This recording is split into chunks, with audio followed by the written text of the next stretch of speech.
গতকাল দেখলাম ওই যে শান্তা ফারজানা নামে একটা মহিলা, যে নাকি একটা নতুন ধারা নামে একটা দল নাকি করছে। তো উনি তো ওনার একটু চুলকায় বেশি। উনি ওই ইসলামপন্থী, বিশেষ করে জামাত ইসলাম যারা, তাদের বিরুদ্ধেই উনি কথা বেশি বলেন, জুলাই যোদ্ধাদের বিরুদ্ধে বলেন। উনার মুখ থেকে আমি কখনো আওয়ামী লীগের বিরুদ্ধে কোনো কথা শুনতে পাইনি।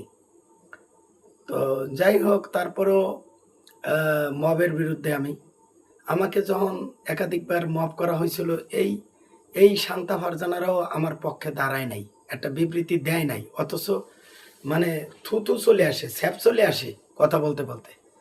কিন্তু ভাইরাল সিদ্দিককে অন্যায়ভাবে মব করছে, এখন তারা নিজের মবের শিকার। এই এনসিপি মবের শিকার, কারণ এনসিপি কিন্তু আমার পরে মব হলে তারা দেখে নাই।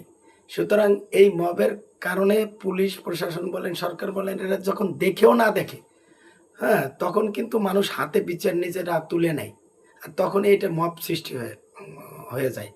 তো সুতরাং এই জন্য ৭২-এর সংবিধান দায়ী, গণভোট না মানা দায়ী, এবং কি বলে, এই যে জুলাই যে সনদ, সেটাকে প্রত্যাখ্যান করা, বাস্তবায়ন না করা দায়ী। হ্যাঁ, আর হচ্ছে যে দেশের যে বিচারহীনতা, যখন মানুষ এটা দেখে, যেমন ১ মাসের মধ্যে রামিসার বিচার হবে, কই এখনো হচ্ছে না। তো এই জন্য মানুষ মানে মানে আশা ছেড়ে দেয়, আশা ছেড়ে দিয়ে বিচার নিজের হাতে তুলে নেয়।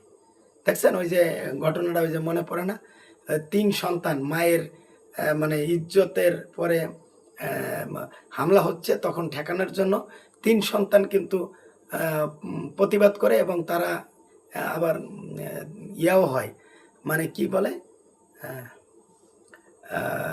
তারাও মানে আবার জেলে যেতে হয়।